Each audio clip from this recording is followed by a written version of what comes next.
시민들이 서로 소통하고 참여하는 정책적으로 많이 도움이 될 테고 관리적인 측면에서도 많이 도움이 될 것 같습니다. 그리고 이제 시민들이 조금 더 쾌적한 환경에서 살 수 있는 그런 공간들을 만들어 가는데 사회적 문제를 획기적으로 줄일 수 있을 것으로 기대하고 있습니다.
스마트 시티라고 들어보셨어요? 아니요. 스마트 시티. 진짜 영리한 주제는 거 아닌가요? 제가 생각하는 스마트 시티는 인간의 삶에 도움을 줄 수 있는 그런 세상을 만드는 게 스마트 시티라고 생각합니다. 복잡해지는 도시 문제를 좀 과학적이게 해결하려고 하는데 가상 공간 안에서 시뮬레이션 한다든지 그런 식의 방법을 통해서 최적의 방법을 찾고 그런 것들을 이제 현실에 도입하는 게 스마트 시티라고 생각합니다.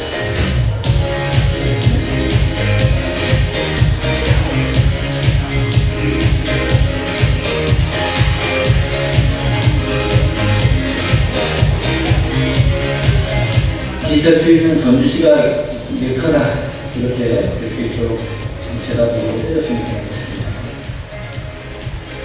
중심을 쓰레기 발생량이라든지 그런 것들이 공간적으로 좋아지는 건지 현재 저희 갖고 있는 시스템으로는 그런 것들을 구현하기 좀 어려웁니다. 기후변화나 열섬 업무라는 것들이 사실은 우리가 쉽게 해결할 수 있는 그런 문제들이 아니고 구체적인 해결 방안을 마련하기 참 어려운 점들이 많습니다. 민원이 언제 어떻게 생기고 이런 걸 알아야 되는데 그런 것들을 경험적으로 저희가 뭘 알긴 하지만 이제 정확한 근거가 있는 건 아니잖아요. 그래서 그런 점들에서 민원을 미리 대응하기가 좀 어려운 점들이 저희 업무가 지금 천만불 나무심기 사업의 초기 단계로서 나무를 갖다가 식재되는 현황들, 그다음에 향후 관리 방안까지도 고민을 해야 되는 상황이 있습니다. 그런데 식재되어 있는 현황들이 데이터가 되어 있지 않기 때문에 좀 어려움이 있습니다.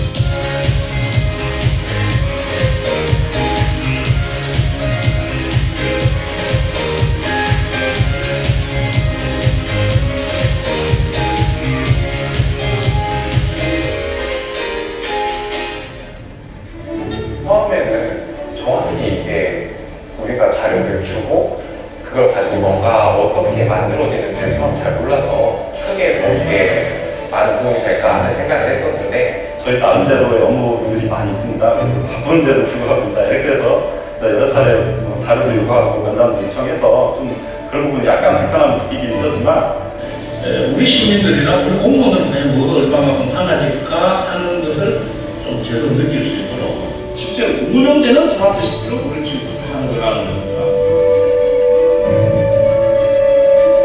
내가 이렇게 분석하고 만든 모델들이 더 좋은 의사결정을 할 수 있게 될 거라는 생각을 하게 되면 그런 부분이 가장 정말 좀 좋은 성과를 거둬서 이제 전주시가 목표로 하는 정원도시 전주를 좀 달성할 수 있습니다.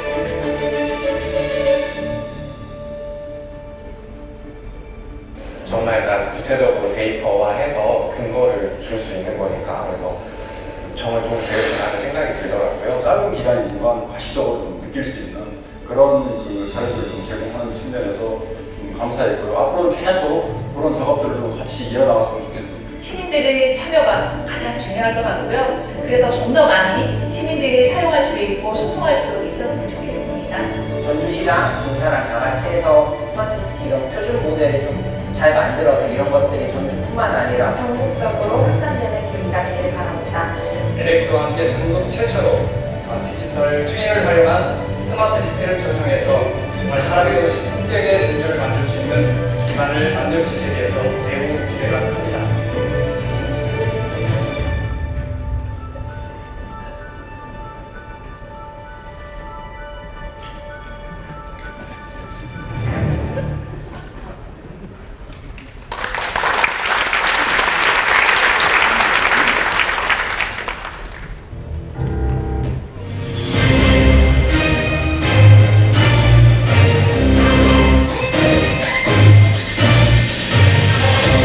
안녕하세요. 한국국토정보공사 스마트시티 디지털 트윈 사업단 홍주연, 박수영입니다. 수영씨, 우리 살면서 다양한 도시 문제를 경험하잖아요. 전주에 도시 문제는 뭐가 있을까요? 미세먼지나 대중교통, 소음, 뭐 이런 것들이 있지 않을까요?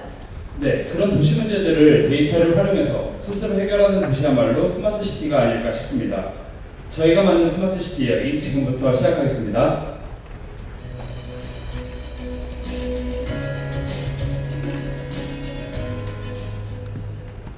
여러분, 요즘 참 덥죠? 다행히 올해는 작년보단 덜 더울 거라는 기상청의 예보가 있습니다. 사실 작년은 기상 관측상 가장 더운 여름이었는데요. 심지어 역대급 더위였던 94년보다 더 더웠다고 하더라고요.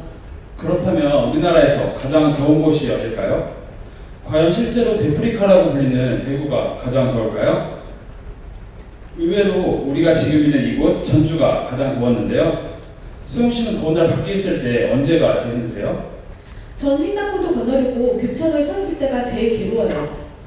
저도 그때가 제일 힘든데요. 때마침 전주시 담당자 요청과 함께 전주에서 어디가 특히 더운지 알아봤습니다. 현재 온도 측정소는 전주시 전역에 있지 않고 군데군데 있는데요. 그렇다면 측정소가 없는 곳은 몇 도인지 알 수가 없겠네요. 네, 그런 문제 때문에 저희는 위성 영상을 활용해서 전주시 전역의 대기 온도를 산출해봤는데요. 전주 고속버스 터미널 주변이 특히나 덥더라고요. 상권이 발달해서 그런지 차량이나 에어컨 실외기에서 뿜어져 나오는 열들 때문에 열섬 지역이 형성된 것 같습니다. 어디가 더운지를 파악하고 나면 누구를 대상으로 지원해야 할지도 고민해 봐야겠죠? 쓰러진 5년 지원자 중에는 한 평이 채 되지 않은 고시원방에 살던 노인도 있었습니다. 가까운 편의점을 가던 중에 벌어진 일인데 형편이 어려운 사람들에게 더위는 가장 먼저 찾아왔습니다. 네, 영유아와 노인, 야외 근로자 등이 더위에 취약할 거고요. 경제적인 이유로 냉방기기를 시적하고 틀지 못하는 이들이 있는데요. 이러한 취약계층의 거주 분포를 분석해봤습니다. 이제 전주 어디가 더운지, 더위에 취약한 사람들이 어디에 있는지 알게 되었는데요. 그럼 우리가 이런 분들을 위해 무엇을 해주면 좋을까요? 무더위 쉼터나 그늘막을 적재적소에 조성해주면 시민들이 잠깐이나마 더위로부터 자유롭지 않을까요? 아, 여름철 한시적으로 지정된 기관이나 경로당에서 냉방기기나 물을 제공해주는 거, 그게 무더위 쉼터 아닌가요? 네, 맞아요. 그래서 집 근처에 무더위 쉼터가 없는 사각지대를 찾아봤습니다. 화면을 보시면 회생 영역에 포함되지 않은 곳이 주변에 쉼터가 부족한 지역인데요. 이런 것들 위주로 더위 피할 수 있는 공간을 마련해 주는 거죠. 그렇게 된다면 전주 시민 누구나 여름을 시원하게 보낼 수 있겠네요. 그럼 그늘막은 어디에 설치하는 것이 좋을까요? 앞서 부족한 지역을 토대로 신호가 긴 대로의 교차로 주변이나 잠시 들어가 있을 그늘조차 없는 곳일수록 효과적이겠죠? 네, 거기에 큰 가로수나 건물의 그림자가 없고 지나다니는 사람이 많을수록 그늘막의 효용성이 커지겠네요. 네, 근데 소영씨, 그늘막 설치랑 무더위 쉼터도 좋은데 공원에 있는 나무 그늘 밑에서 쉬는 것도 좋지 않아요? 그렇죠. 안 그래도 전주는 천막으로 나무 심기 사업을 하고 있잖아요. 전주를 정원도시로 만든다고 하는데 그 많은 나무를 어디에 심는 게 좋을까요? 저도 거기에 관심을 갖고 분석을 해봤는데요. 나무 심을 장소보다 심을 수 있는 장소를 찾는 게 중요하더라고요. 전주시 전체 부지 중에서 하천과 도로, 도시계획 등 다양한 요인들을 고려해서 부지를 선정했습니다. 부지를 선정하고 나면 어떤 나무를 심을지도 생각을 해야겠네요. 네, 주변 도시 환경에 따라 알맞은 수종을 선택해야겠죠? 그런 부분도 분석해 보셨어요? 네, 예를 들면 인구수가 많고 공원이 부족한 곳은 공원 조성에 적합한 수종을 선택해야 될 거고요. 탄소 배출량이나 미세먼지 같은 농도가 높은 공업지역에는 해당 물질 흡수량이 높은 수종을 심는 것이 효율적일 겁니다. 주현 씨, 그럼 혹시 나무를 심었을 때 전주가 어떤 모습이 되는지도 미리 볼 수 있을까요? 네, 아까도 보셨겠지만 디지털 트윈에서는 나무를 미리 심어볼 수 있고요. 주변 환경에 어울리게 수종을 바꿔서도 심어볼 수 있습니다. 그런데 이렇게 가상으로 나무를 심어보면 어떤 효과가 있죠? 심은 나무를 이렇게 딱 클릭하면요, 누가 심었는지, 언제 심었는지도 알 수 있고 흡수한 탄소량도 확인할 수 있어요. 아, 그럼 나무 이력 및 정보를 한눈에 알 수 있겠네요. 이런 방식이 활성화되면 대기 환경도 개선되고 업무도 효율적으로 하고 일석이조인데요. 그렇죠? 근데 지금까지는 야외에서 저희만 얘기해봤는데 요즘은 집에만 있어도 너무 덥지 않아요? 맞아요. 에어컨을 켜놓자니 누진세 때문에 걱정이고 무슨 해결책이 없을까요? 집에서 직접 전기를 만들어 사용하는 건 어떨까요? 한 달 평균 340kW 전기를 사용하는 가정집에서 태양광 발전기를 설치했을 때 전기요금이 얼마나 줄었을까요? 설치 전 4만 원에서 여름철 앞에는 8만 원 가까이 나오던 전기세가 설치한 후에는 6천 원에서 2만 5천 원대까지로 떨어졌습니다. 와, 집에서 직접 태양광으로 전기를 만들면 전기요금을 아낄 수 있겠네요. 그럼 모든 집에 설치하면 똑같이 전기요금을 아낄 수 있나요? 아니요. 아무래도 집집마다 태양광 발전 효율이 다를 수밖에 없는데요.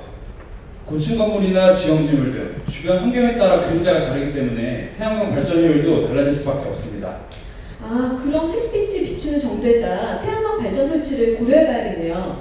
네, 그래서 저희는 전주시 주거용 건물에 대해 실제 전기 사용량과 일사량을 고려해서 층별, 호수별 태양광 발전 효율을 분석해봤습니다. 보여주신 것처럼 건물마다 태양광 발전 효율을 알 수 있다면 정말 유용할 것 같아요. 그럼 이런 정보를 시민들이 활용할 수 있는 방법은 없을까요? 시민들이 직접 디지털 스트리밍상에서 태양광 발전 효율을 확인할 수 있으면 좋겠죠? 자신의 집을 찾아서 클릭해보고 정보를 입력해서 전기요금 감소 예상액도 확인하고. 그런 서비스가 시민들에게 제공된다면 많은 집에서 태양광 발전 설치를 생각해볼 것 같아요. 네, 그리고 전주시가 지원하는 태양광 발전 보급 사업의 기초 자료로도 활용할 수 있겠죠? 그럼 시민들은 보급 사업 확대로 전기요금 걱정을 덜 수 있겠네요. 집에서 시원한 여름나기 문제 없을 것 같습니다.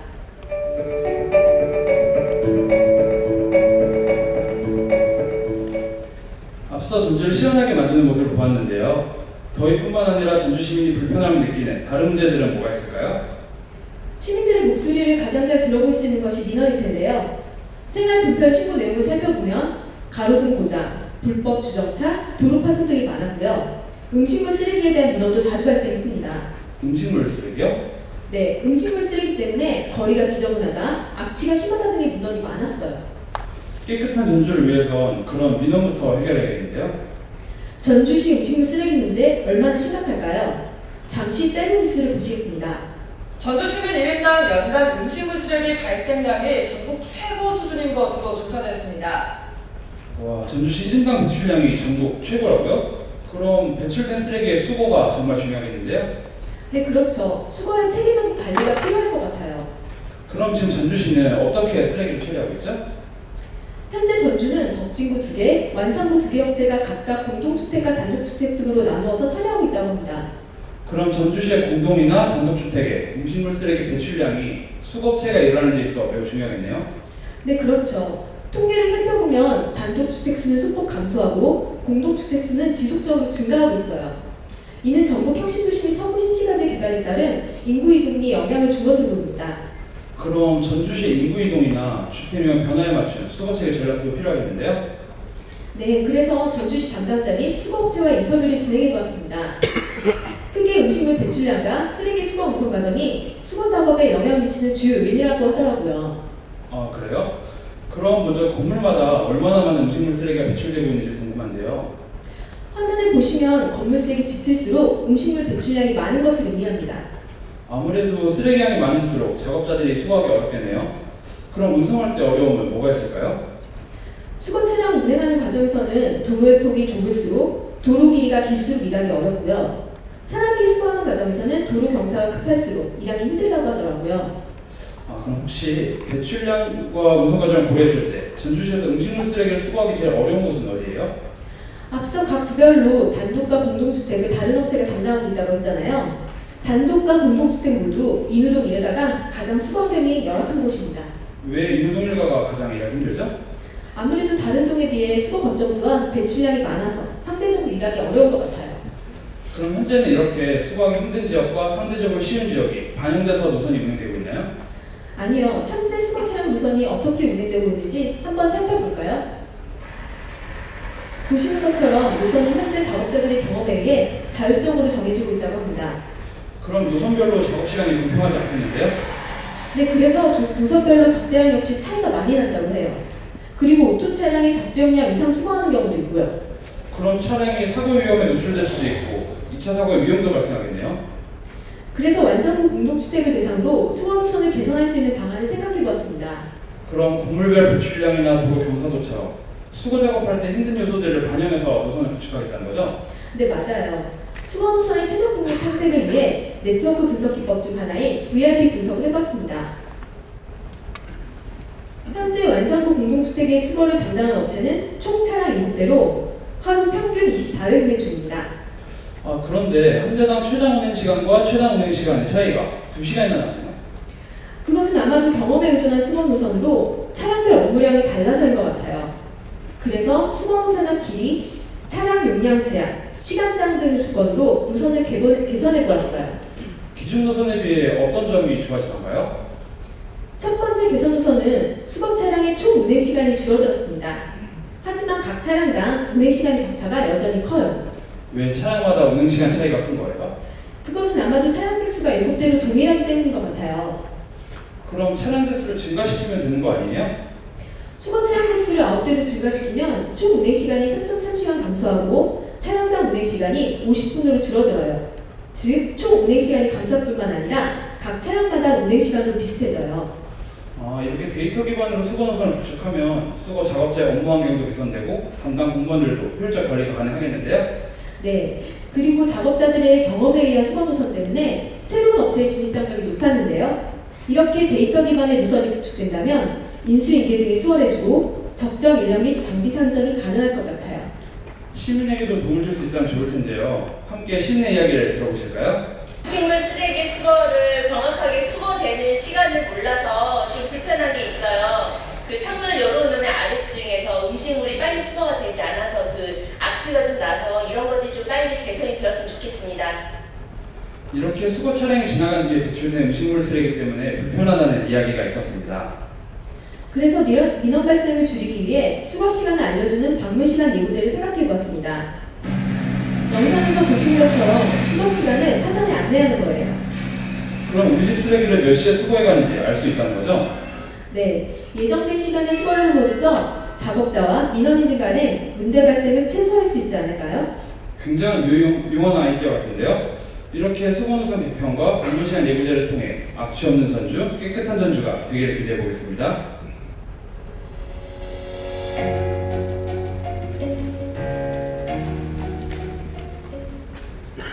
쓰레기에 대한 민원은 살펴봤고 이제 또 다른 전주시의 도시 문제를 얘기해 보려고요. 그럴까요? 오늘 여기 오시면서 차가 더우신 분 손 한번 들어주시겠어요? 네. 가운데 줄 뒤에 앉아 계신 분 오늘 어디에 주차하셨어요? 건물 옆에 골목 쪽에 주차를 해놨습니다. 여기 주차장에 주차 안 하시고요? 주차장이 많차여서 그쪽에 주차를 했습니다. 이 앞에 있는 골목은 불법 주정차 지역인데 혹시 알고 계셨어요? 아니요, 몰랐습니다. 그럼 하나만 더 여쭤볼게요. 불법 주정차 금지 구역이 어딘지 알고 계세요? 전주를 처음 와서 정확히 어딘지 잘 모르겠습니다. 그러면 한 분께만 더 여쭤볼게요. 지금 사회자분께서는 불법 주정차 금지 구역이 어딘지 알고 계세요? 네, 이렇게 불법 주정차에 대한 우리 시민들의 심각성 인식과 관심이 조금 부족한데요. 소영 씨는 전주에 살면서 어떤 점이 가장 불편하셨어요? 전 번화가에 차 가지고 나갈 때마다 주차 문제 때문에 힘들어 죽겠어요. 네, 저도 항상 주차할 때가 정말 불편했는데요. 그럼 평소 전주시의 불법 주정차가 얼마나 심한지 한번 화면을 통해 볼까요? 이 사진은 전북도청 주변인데요. 골목 구석구석마다 불법 주정차된 차량들로 가득 찬 걸 볼 수 있습니다. 여기 외에도 한옥마을이나 구도심 등 사람들이 많이 모이는 지역들은 모두 불법 주정차가 심각했습니다. 네, 진짜 심각한 것 같네요. 그래서 전주시 민원 데이터 중에서 불법 주정차 관련 내용을 뽑아 공간 분석을 해봤는데요. 민원 역시 앞에 지역과 같은 곳에서 가장 많았습니다. 근데 이 사진을 보면 대로보다는 작은 골목길에 불법 주정차가 많네요. 네, 특히나 저렇게 골목길에 차가 많으면 다른 차들이 지나다니는 게 힘들겠죠? 그렇죠. 불법 주정차로 일반 차량의 이동도 어렵지만 사고가 났을 때는 더 위험할 것 같아요. 실제로 불법 주정차 때문에 현장 출동이 늦어진 사건도 있지 않았나요? 네, 최근에 발생한 스포츠센터 화재 청사였는데요. 관련 영상 한번 보시겠습니다. 제천 화재 당시 신고 후 약 8분 뒤 소방 물절차가 현장 부근에 도착했지만 현장에 설치된 건 13분가량 더 지나sob니다. 여기저기 주차된 차들이 진입을 막았기 때문입니다. 영상을 보니 저기에 불법 주차한 차주가 진짜 원망스럽네요. 네, 저런 차들로 인해 골든타임을 놓치게 된 건데요. 골든타임이요? 골든타임은 다들 아시겠지만 사고가 발생했을 때 인명을 구조할 수 있는 시간인데요. 우리나라에서는 사고의 골든타임을 보통 5분으로 보고 있습니다. 앞에서 본 화재는 불법 주정차 외에 다른 골든타임 지원 요소는 없었나요? 현장 지휘체계도 미숙했다고 하더라고요. 자욱한 연기에 사방에서 비명소리도 나고 현장에 대한 정보를 소방관들이 미리 잘 모르니까 순간순간 의사결정하기가 힘들었을 것 같아요. 그럼 소방관이 출동할 때 사고 현장에 대해 어느 정도 파악하고 가면 좋지 않을까요? 그렇죠. 사고 현장과 그 부분에 대한 정보나 현장으로 가는 경로들을 미리 알 수 있으면 출동하고 구조활동하는데 시간이 많이 단축되겠죠? 그래서 몇 가지 아이디어를 생각해봤습니다. 소방관분들이 출동하는 과정에서 현장과 관련된 다양한 정보를 숙지할 수 있도록 도와주는 건데요. 사고 지점 건물에 대한 정보나 주변 CCTV, 건물 내 추정 인구, 진입 지도를 확인할 수 있게 해주는 거죠. 다른 건 이름만으로도 알 것 같은데 진입지도, 저건 뭐예요? 정말 중요한 게 진입지도인데요. 불법 주정차가 있다는 것을 가정하고 소방차나 구급차가 통행할 수 있는 도로를 표시한 지도입니다. 원리를 좀 더 쉽게 설명해 주실래요? 네, 도로에 불법 주정차 차량들이 있으면 소방차나 구급차가 지나갈 수 있는 도로폭이 제한되잖아요. 긴급 차량의 폭과 이 통행 가능 도로폭을 고려해서 도로의 통행 가능 여부를 판단하는 겁니다. 아, 그러면 진입지도를 기반으로 긴급 자동차의 경로도 안내해 줄 수 있겠네요? 네, 영상 보시면서 다시 한번 설명드릴게요. 실내 화재가 났을 경우를 시뮬레이션 해봤습니다. 먼저 기존 내비게이션을 활용해서 출동할 경우인데요. 소방차는 최단 거리로 목적지까지 갈 겁니다. 하지만 불법 주정차된 차량들로 인해 소방차가 우회를 하게 되죠. 다음 골목에서도 마찬가지로 시간을 계속 지체하게 됩니다. 그럼 출동 지원 서비스를 활용하면 어떻게 달라지는지 볼까요? 네, 출동 과정에서 태블릿 PC를 꺼내 정보를 제공받는 건데요. 사고 지점에 대한 건물을 클릭하면 먼저 해당 건물의 용도나 구조, 건물 내 추정 인구 등을 확인할 수 있고요. CCTV 정보를 활용하면 주변 도로 상황을 확인하면서 진입 가능 여부를 확인하고 화재 진행 상황도 미리 보는 거죠.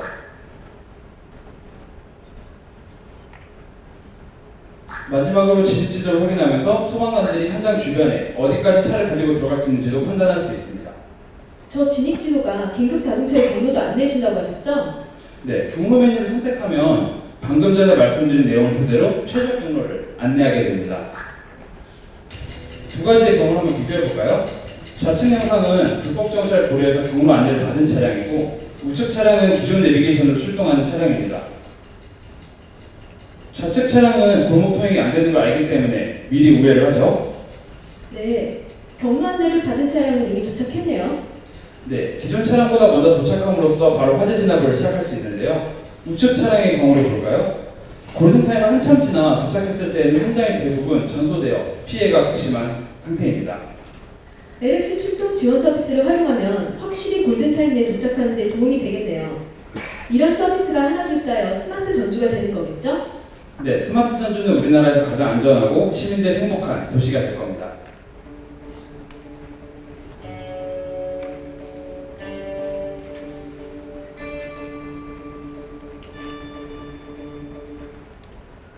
방금 내용들을 보니 골든타임이 정말 안전에 중요한 것 같아요. 골든타임 얘기가 나와서 그런데 심폐소생술에도 골든타임이 있지 않나요? 그래프를 보시면 심정지 순간으로부터 5분이 지난 후에 심폐소생술을 시도하는 경우 생존율이 매우 낮아집니다. 극적으로 살아나도 뇌사 등 심각한 문제가 생기는 경우도 많고요. 진짜 무서운데요. 그럼 심정지는 주로 누구한테 일어나는 거죠?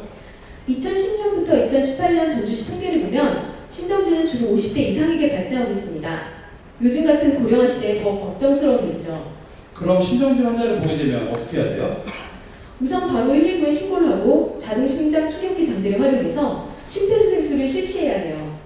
그럼 장비가 원고 5분 거리 안에 있어야겠네요? 바로 그거예요. 성인 보행거리 기준으로 350m 안에 장비가 있어야 합니다. 수영씨, 그럼 만약에 이 건물에서 심장지원자가 지금 발생한다면 골든타임 내에 자동심장 충격기를 가져올 수 있을까요? 자동심장 충격기의 위치를 알려주는 이진이라는 시스템에서 국립 위험 우선원을 검색해볼까요? 근데 반경을 1km로 설정해도 이 주변엔 충격기가 하나도 없는데요? 과연 정말 없을까요? 그럴 줄 알고 제가 미리 이 주변을 탐색해보았죠. 놀랍게도 우리가 있는 바로 이 건물에 장비가 있습니다. 그래요? 근데 왜 지도에 안 뜨죠? 그 이유는 그 장비들이 사설 네트워크 소유이기 때문인데요. 의무 설치 지역이 아닌 곳에서 공공 서비스를 위해 비치해 놓은 경우 대다수가 시스템에 등록되어 있지 않아요. 아, 그럼 설치된 모든 장비들을 통합적으로 관리해야 위급한 상황에 유용하게 쓸 수 있겠는데요? 시스템에 등록되어 있지 않다는 건 그렇다 하더라도 과연 장비가 전주시 전역에 고르게 분포해 있을까요? 그러게요. 기존 신정지 사고 발생 장소에서 장비까지 골든타임 내에 도착할 수 있었나요? 그렇지 않습니다. 총 3년간 발생한 신정지 사고 장소와 자동심장 충격기 위치로 분석해 보았는데요. 총 900여 건 중 절반 정도만이 골든타임 내 기기에 도달할 수 있었습니다. 지역별로 어떤 차이가 있었죠? 의무 설치 지역인 공동주택보다 의무 설치 지역이 아닌 단독주택 등의 지역에서 기기까지의 접근이 더욱 어려웠어요. 그럼 앞으로 장비를 신규 설치할 때는 접근성과 지역별 편차 등을 개선할 수 있는 방향으로 생각해 봐야겠는데요? 네, 맞아요. 그래서 저희는 기존 설치 장소와 과거 사고 발생 위치, 인구 데이터를 통해 향후 장비 수요를 분석해 봤습니다. 그렇다면 시민이 효과적으로 사용하려면 자동심장 충격기를 어디에 설치해야 될까요? 기존의 기기를 실내에 배치했지만 위급한 상황의 접근성을 높이기 위해선 실내에 설치할 필요가 있습니다. 그래서 교차로나 경로당 등을 설치 우선지로 두었어요. 아, 유동인구가 많은 교차로나 심장지원자 발생률이 높은 경로당 외벽에 설치하면 장비 이용률이 더 높아지겠네요? 네, 그리고 최종 홍보지 선정에 앞서 해당 장소의 향후 노인 인구를 참고했어요. 경로당의 미래 수요를 고려해서 최종 위치를 결정하는 것이죠. 그렇게 총 105개의 신규 설치 장소를 선정해봤습니다. 105개를 더 설치하면 얼마큼의 효과를 볼 수 있나요? 과거의 사고 발생 장소에 적용해 보았을 때 골든타임 내 도착 비율이 추가 설치 전보다 35%나 증가했습니다. 와, 서비스를 받을 수 있는 지역이 훨씬 넓어졌네요? 하지만 이렇게 설치된 장비가 많아졌다고 해서 시민들의 활용도가 높아진 건 아닐 텐데 무슨 좋은 방법이 없을까요? 활용도를 높이기 위해선 어디로 가서 장비를 가져야 할지 알려주는 앱 서비스가 좋겠죠? 한번 같이 보실까요? 환자 발생 지점에서 자동 심장 충격기까지의 길을 모르는 경우에 앱을 켜고 가장 가까운 기기까지 경로를 안내받습니다. 그 경로를 같이 따라가 볼까요?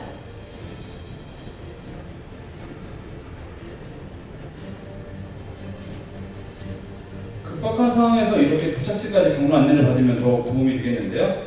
그런데 아무리 많은 곳에 장비를 설치한다고 해도 전주 시내 모든 곳에 설치할 수는 없지 않나요? 네, 맞아요. 바로 그럴 때 사용할 수 있는 것이 호출 방식입니다.